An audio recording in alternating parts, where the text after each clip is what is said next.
Eewusna eebbisu. Thank you. Sagaleen nagama. Okay. Ulfaadhu mar galatoma. Abdallah Muhammad bagana gaannuftan Suusi Nuuriyaa hundi keessanuu maqaa keessan waamee fixuu hin danda'u. Naaf jiraadha. Yaada yeroo baay'ee gaafa yaada jechuun personaalitoon taane waan dhuunfaa kiyyaa waan natti fakkaatu tokko gaafa naasoo barbaadu gama kanan dhufa. Yeroo garuu waan gingilfamu jiraate immoo gara sagantaa gingilshaatti nan dhiyeessa. Wanuma dabarre keessa maal baranne waan jedhuun waa dubbachuu barbaade. Yeroo baay'ee gaafa warri baadiyyaa keessatti guddatanii laga gurguddaan kun gaafa bokkaan guutee corroqi guutee dhufu waan baay'ee haxaa'ee deema. Kosii baay'ee mana baay'ee ijoollees fuudhee deema. Akkuma sana immoo gaafa lolaan sun immoo darbu jalatti waan babbareedaa tofa. Waan gaggaarii warqeen faan achi jalatti hafuu danda'u sibiilli faan waan ulfaataatu hafa. Waan gaarii ta'e wantoota darban kana keessaa maal baranne waan torban lamman kana keessa torban tokko kana keessa hawaasa keenya keessatti daasporaa keessatti ta'e kana keessaa maal hubanne waan jedhu waan natti dhaga'ame tokkoon inni har'a isin wajjin hirmaachuu dhufe. Rakkoon hin dhalatu miti. Ummata bal'aa ummata miliyoonii 50 mitiiti. Maatii keessatti haadha manaaf abbaa manaa biratti rakkoon uumama. Rakkoon sun garuu gaafa uumamu waan baay'eetu keessa ba'a. Namoota yeroo baay'eedhaaf waa kukkulfatanii garaa keessaa qabantu gaafa rakkoon uumamu waan baay'ee of keessaa dhangalaasu. Wantoota akkas akkasii gaafa agarrus baay'ee nama gaddisiisa. Gaarummaa godhuun abbaa ofiitii fi yeroon ol ba'ee waan bareedaa haasa'u ofii kootiif jecha naasa. Namni hundumaan gaarummaa gootu ofii keetiif hojjetta. Guyyaa 3 dura bokkaa guddaa tokkotu roobaa ture. Bokkaan cabbii kana keessa roobu baay'ee mucucaata. Lafa nama dhaqee jiimii eksersaayisii godhu kana keessatti nama tokkotu konkolaataa isaa keessaa faranjiidha. Trunk dudduuba isaa banee borsaa keessaa fudhatee borsaa ittiin eksersaayisii godhu jiimii keessa seenee ani immoo karaa foddaa utuun eksersaayisii godhaa jiruun konkolaataan kuni trankiin banamee jira. Bokkaan itti garroobaa jira. Ofii kootti dhaqee gadi ba'ee cufuun seera miti. Konkolaataa namaatti bu'uun qabeenya namaatti bu'uu hin dandeessu. Garuu kastamer sarviisii warra jiranitti konkolaataan akkas akkasii ala kanaa trankiin isaa banamaadha. Bokkaatu itti roobaa jira jennaan gadi ba'anii dhaqanii cufaniif. Gaariin hojjedhe mitiidhe. Gaarii hojjechuu kootti nan gammade. Argee callisuu numan danda'an ture. Ani immoo kaleessani qulfii gate qulfii konkolaataa ekstra laman qaba. Qulfiin kun kan kompiitaraati waan ta'eef $10 yookaan $5 kan muramu miti 180 hin mursiise. Baay'ee naare kaleessa galgala qulfii kanan gateen natti dhaga'ame maaliif cabbii kana keessa remote starterii waan hin qabneefi konkolaataa dhaqxee tokkoon kaastee tokkoon balbala cufatta. Amma qulfii kana barbaacha mana keessan barbaadaa oolee galgala har'a ganaman jiimii dhaqee paarkiin lootii keessa barbaadee dhabeen kastamer sarviisiin dhaqee qulfii akkas akkasii tokko gateeraa agartaniittu hin jedheen. Namatu paarkingii keessaa fidee nutti kennanaan jedhanii qulfii akkamiiti qulfii foordii tiraakiidhaan jedhanii fuudhanii natti kennan jechuudha. Qulfii kun argadde. Gaarummaa kaleessa godheefan gaarummaa dheengadda godheefan gaarummaan nama qaqqabaa jechuu kooti. Namni waan facaase hammata inni jedhamu isa kana. Waan facaaste hammata. Hammeenyoo facaaste hammeenyas si qaqqaba. Waan gaarii yoo goote waan gaarii si qaqqaba. Kanaaf yaa hawaasa keenya bakka jirtan hundumaatti ummata keessaniif ta'u ummata biraafis ta'u yeroo hundumaa waan gaarii hojjechuun waan gaarii dubbachuun waan gaarii lafa kaawwachuun isiniifis hin ta'a ijoollee keessaniif ta'a. Poolitikaaf jecha waan adda addaaf jecha wal arrabsuu wal xiqqeessuu wal salphisuun hammeenya lafa kaawwata. Hammeenyi sun immoo hammeenyuma argachaa deema. Namoota ani aktivistii namoota gurguddaa namoota artistoota ittiin jedhutu dubbii yeroo dheengaddaa kee kana keessa waan waggaa meeqa garaa isaanii keessa jiru waan nama madeessu akka nama tokkotti waan natti dhaga'amu waan baay'ee faan dhagee waan akkasii dhukkuba garaa keessa kaawwannee walii wajjin deemuun bareedaa miti. Kanaaf hin har'as gadi ba'ee wanta kana haasa'uun na barbaachiseef. Yeroo nagaa jirru waan walitti aarre akka hawaasaatti jiraate akka maalitti jiraanne gadi baanee akka amma haasofnu kanatti yoo haasofne furmaata argachaa deema. Yeroo waan mul'atu abbootiin keessanii yoo akkasii maaloon keessanii yoo akkasii akka nu gootanii maal nu gootanii waraabessa aahon walii jedhanii wal madeessuun gaarii miti. rakkoo hundaa dhufu keessatti eenyuuf iyyuu bareedaa miti. Ani sheekota ustaazota baay'ee sin galateeffachuun barbaada. Waan an dubbadde na dhaggeeffattanii warri na galateeffattanii namoota gurguddaa biyya keessaa is argeera. Ulfina argadha. Ulfina argadha. An isin na galateeffachuun na kabajuun suni amma akkan isin kabajaa jiru immoo anaaf rabbitu beeka jechuu kooti. Namni waan facaase haammatan jedhu sakan. Yeroon Finfinnee ture tokko Sheek Mahammad Saalaa jedhamu muftiidha. Nama galamsooti Somaaliyaa keessa yeroo dheeraaf turan. Rabbi rahmata godhuuf hamman jiranii dadhabaniiru. Finfinneetti mana isaanii baay'eetti deddeebi'aan ture. Yeroo deddeebi'u kana akkuma ijoollee isaaniitti na kabaju. Dhaqees nan bulaa achii nan nyaadhaa. Kabajaa ulfina guddaa naa qabu turan. Ati kiristaanaa, ati islaama jennee wanti wal qoonnu hin jiru. Muftii jechuun Afrikaa keessatti isaan nama tokkoffaadha naan jedhan. Somaaliyaa waggaa hedduuf turanii yeroo biyya tokko keessatti biyya islaamaa keessatti rakkoon uumamu isaan xiyyaara bitamee fi olii gad deemanii dhaqanii araarsu. Mana isaanii deemaa ture. Jaalala guddaa naa qabu turanii ijoollee isaanii wajjinan tokko tokko barcaa gaafa goonu salaanni gaafa ga'u dhaqanii kaazaraa qabatanii deemu baay'ee nama guddaadha.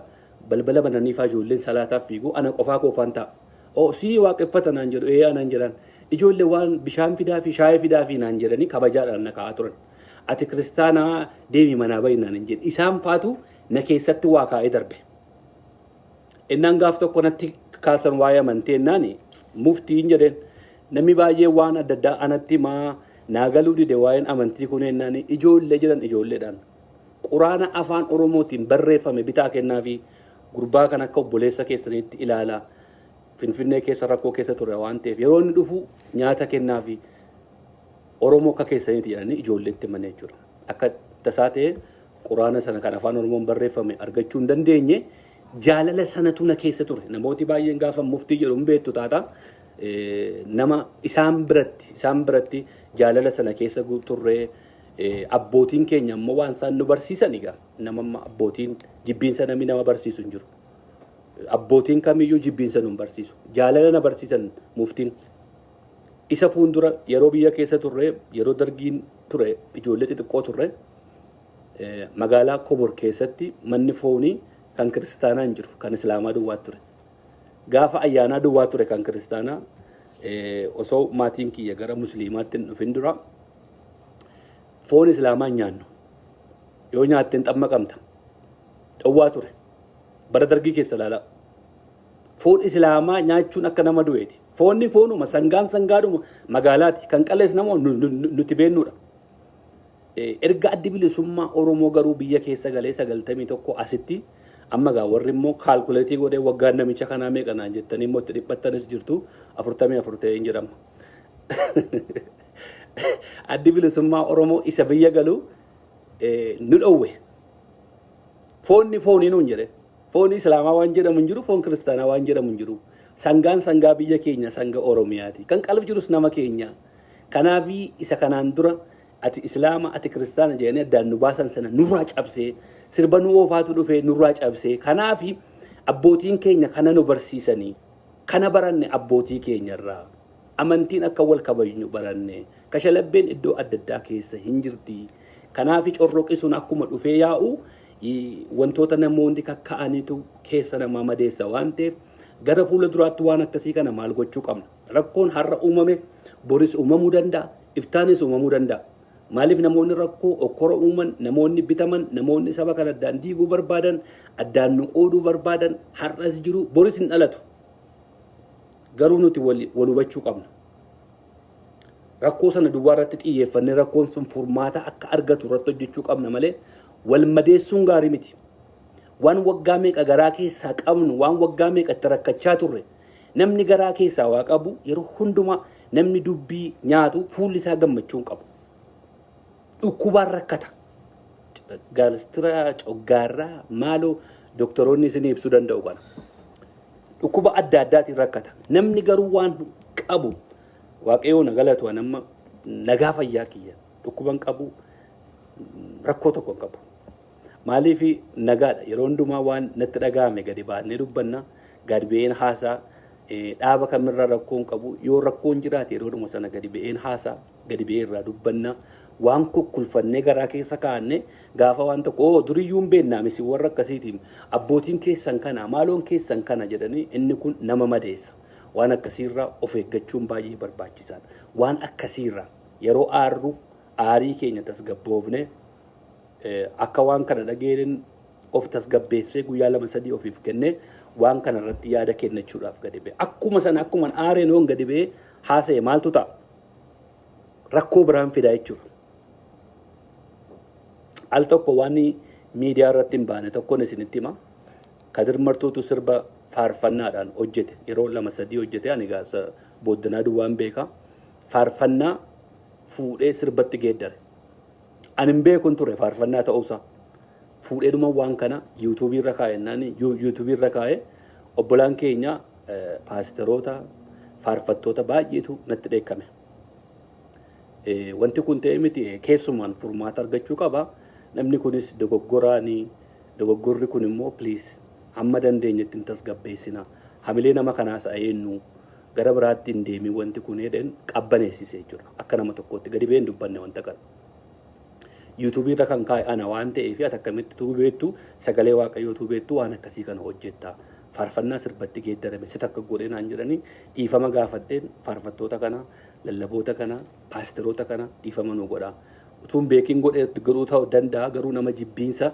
faarfannaa qabu miti waan jaallateef akka godha waan ta'eef please jedheen wanta kana qabbaneesse gadi ba'een dubbanne wanta kana namni tokko hin beeku akkuma kana wantoota gola keessatti jiran waan ofii qabbaneessuu dandeenyu waan ofii tasgabbeessuu dandeenyu waan ofii furmaatatti kennuu dandeenyu tokko gadi baanee miidiyaa irratti haasa'uun barbaachisaa miti akka kanaanin Kadirirraa dubbii kana qabbaneesse obbolaan keenyas paasteroonni maqaa keessaniin dha'u hedduu galatooma na dhaggeeffattanii waan sana irra darbuu keessanii fi baay'ee miidhamanii turanii keessi isaanii cabee ture akka kanaan fiiksii goone jechuudha gara fuula duraatti waan akkasii kun baay'ee ta'uu danda'a waan ta'eef nuti uummata bilisummaatti deemaa jirudha uummata bilisummaa barbaaduudha uummata rakkoo barbaaduudha rakkoo keessa jirra waan ta'eef waan xixiqqootti furmaatatti laannee gara fuula duraatti adeemnu analraallee nama biraarraallee gaafa aarii qabdan gaafa nagaa itti madda yeroo waa ka'u duriyyuu si beenna akkas turte maal turte jedhamee wanti walitti haasa'amu suni gara gaariitti nu geessu siniin jechuudhaafi kanuman isin wajjin mari'achuudhaaf waan akka nama tokkootti natti dhaga'ame kanan isitti himachuudhaafi okkora kaasuudhaaf miti warri immoo tasgabbooftanii waan hundumaa keessattiyyuu sheekonni keenya biyya keessaa biyya alaa jirtan waan hundumaa tasgabbeessitanis galataaf ulfina guddaan isiniif qaba waaqayyoo isin haa eebbisu jiraadha oromummaa jechuun isa kana jechuudha waan hundumaa dhufe furmaatatti laannee bira darbuun barbaachisaadha yaada yoo qabaattanii namni seenuudhaaf jiru tokkotu ture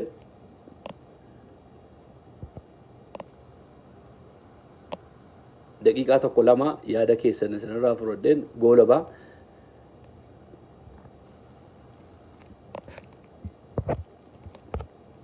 ayyee namni hin jiru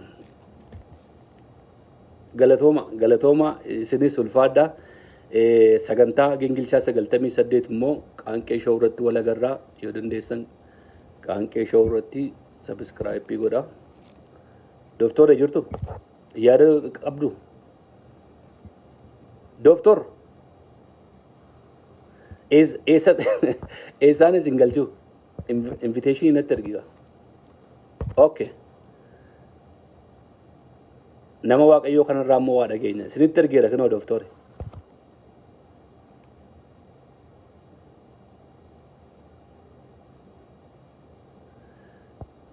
ya Fariyaa Aliyyi qashtii teenya diisi bilchiginnaa yoo taate iyyuu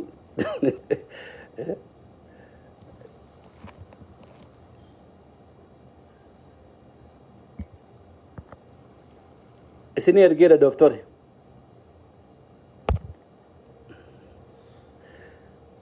Fariyaa adde Fariyaa wajjin guyyaa tokko waaqayyoo jedhe yoo biyyatti galle barcaan isinii godha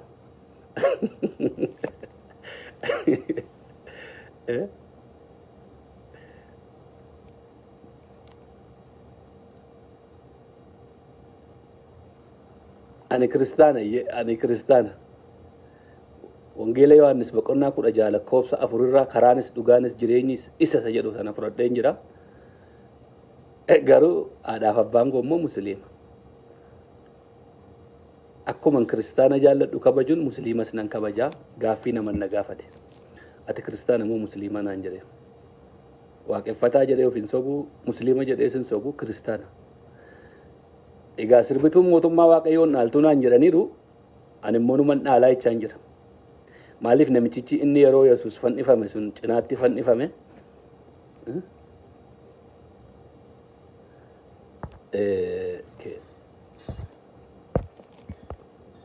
jecha inni haasa'e sanaaf jannata gale waan ta'eef ani sunuman gala. Hayyee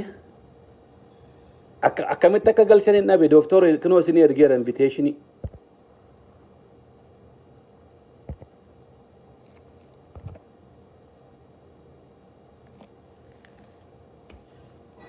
Gaaffii qabdu amma dooftoreen dhufanitti. Galatoomi abdii. Ulfaadhaa. Lubbuu ofii bagana gaannufte caffeeraammis adeero bagana gaannufte.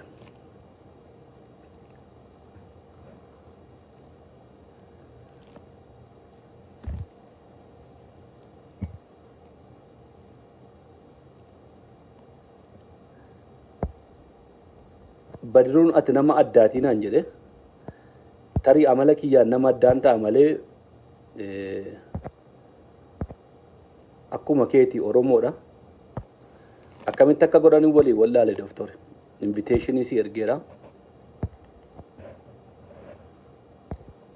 Invitation sent naan jedhe sirraa wanti biraan garuu hin jiru.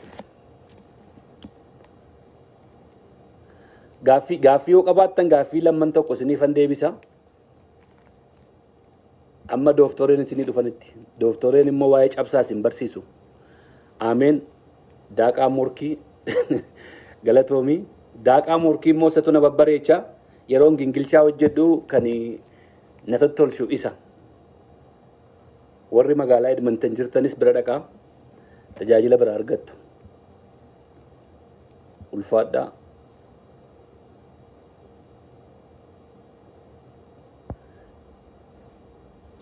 Zuuzuun maal naan jetti namni amantii kee keessa jiru yoo sirbee jannatan galaa naan jette ani sirbaan jiru ergiin sirba dhiise immoo kunoo waggaa meeqa ta'ee jira. Sirba jechuun garuu hiikaan isaa maal akka ta'e hin beeku. Daawwitis Waaqayyoodhaaf sirbeeraa jedha. Kana warra akka gaariitti macaafa qulqulluu beekuufan dhiisa. Keessa galee deebii dogoggoraa sii kennuu hin barbaadu. Beekumsi kiyya baay'ee xiqqoodha waan amantii irratti. Amantii kam hundumaa keessa galee akkas jedha jedhee dogoggora namatti himuu hin barbaadu. Garuu bakka Galaatiyaa 7 akka jedha. Sirbituun mootummaa Waaqayyoon dhaaltuudha. Sirbituu duwwaa immoo hin jiru. Ejjituunis hattuunis hin dhaaltuudha. Sobduunis hin dhaaltuudha. Anaani garuu sirbita naan jedhanii namoonni tokko tokko bakka itti masaa duwwaa fidanii naan jedhu. Ani immoo otoo hin taane ejjituunis hattuunis jedha. Namni immoo sanarraa qulqulluu ta'e hundumaan waan jiru natti hin fakkaatu.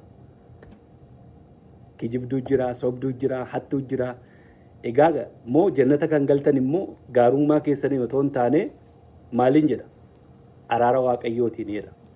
Kanaafan jaalladha obboloota koo musliimaa, obboloota koo waaqeffataa. Oromoo wanti hin jaalladhuu fi macaafni qulqulluun jaalala na barsiise nama. Jibba na barsiifna. Jaalala waan an baradheefan jaalala sana deebi'ee dhuman piraaktisii godhaa jira malee waan addaan finne. Isattaan immoo Oromummaa keessattis kanuman baradhe. Akkaataan itti guddanne, akkaataan itti jiraanne, hawaasi keessatti guddanne hundumaan hawaasa jaalala kabajaa namaaf qabu keessattan guddadhe waan ta'eef akkoo kiyyan na guddisee akkoon kiyya gaafa ayyaana mana keenya keessa nyaati kiristaanaafis islaamaafis hin qalama kana keessatti guddadhe dhugaadha kun namni koborraa dhuftan beekuu dandeessu. Sana keessatti waan an guddadheefan nama hundumaa kabaja. Gaaffiin hin jiru. Rifeensi koo inshaallah guyyaa tokko hin guddataa hortee ifa Waaqayyoodha. Galatoomi. Ulfaadhaa. Abdul Haji Salaamu alaikum maaji. In badde erga haadha manaa fuuteetis biddeen lagatte fakkaatan bira. Haadha manaa kee manatti godha kan jenne warra biddeen beektu miti isheen. Adeer.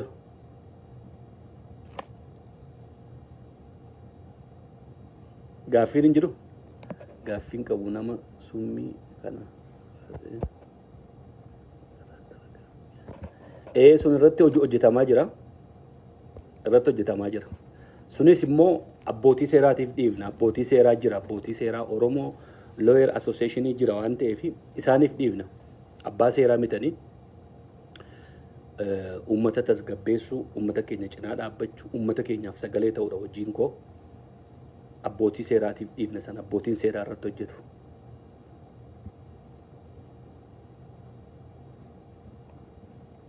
Caandiin hin daakamu, caandiin dhagaa qaba waan ta'eef caandiin hin daakamu haroo daakeen guddadde. Caandiin bishaan jedhamutu jira magaalaa Kobor keessaa, Koboriif gidduu jira. Dhagaa faa qaba waan ta'eef caandiin hin daakamu. Dheengadda nama tokkotu baay'ee si beeknaati mucaa caandii Koborii naan jedhan. Akka nama nan beekne ta'uusaa maaliin nan baree caandii Kobor wanti jedhu hin jiru. Kobor Koboruma.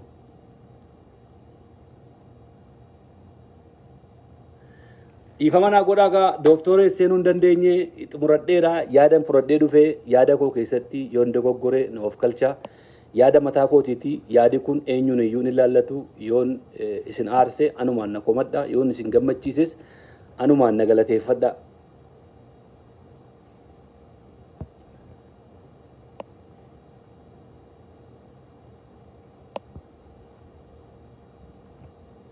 Amantiif Oromummaa akkamittiin tokkoomsuu dandeessaa? Tokkoomsuu dadhabneedha. Egaa akkaataadhuma namni itti fudhatedha. Overdoozii gaafa waa fudhatanii overdooziin sun nama ajjeesa, nama miidha waan ta'eef hundumasaa walis hin tuqu. Walis hin tuqu. Namoonni tokko tokko amantiidhaa fi Oromummaa waan wal fudhatedha. Yeroo Finfinnee ture tokko baroota 90 wayii keessa cherchii deemaa ture. Cherchii Mulu Wangeelii Phaawulos Hospitaalii dudduuba jiru amma achi jira ta'e hin beeku. Mulu Wangeeliidha. Achi dhaqaa ture. Cherchiin afaan Oromoon turre. Achi keessa kan turre otoo sagantaan hin jalqabin dura koree kadhaa tokko ture. Koree kadhaa sana keessa yeroo kadhannu nama 10 wayii nuti. Akka jirutti harki 98 Oromoodha. Nama 3 moo nama 2tu garuu Sidaamni keessa jira. Mulu Wangeelii sana keessa. Yeroo hundumaa natti dhaga'ama afaan Amaariffaatiin kadhannaa, afaan Amaariffaatiin faarfannaa, innaan faarfannaa filadhaa jedhu harka ol baaseen afaan Oromoo filadha. Oromoo tokkotu bakkeetti na waamee afaan Oromoo hin beeka, afaan Oromoo natti naasa'u. Antee gini lamindin ዘረኝነት እንደዚህ የሚያጠቃና እንጀ ማልተቹ በርባደ እንጀ እንዴት ታዲያ የኦሮምኛ መዝሙር እንዲዘመርት ይፈልጋል እና እንጀ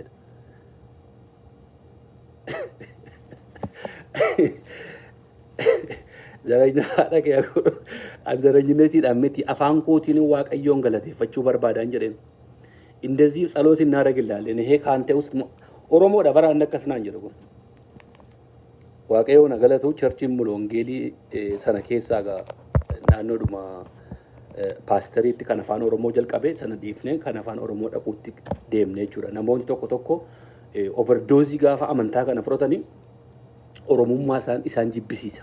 Garuu wantichi waliin tuqu. Waliin tuqu waa'ee sana keessa galee yoo naasee waan baay'een dubbadda waan ta'eef sagantaa biraatti haasofna guyyaa biraa. Tokkummaa jaalalaa yoo chi jiraatte wal agarraa nan dhufa inshallah yeroo dhiyootti.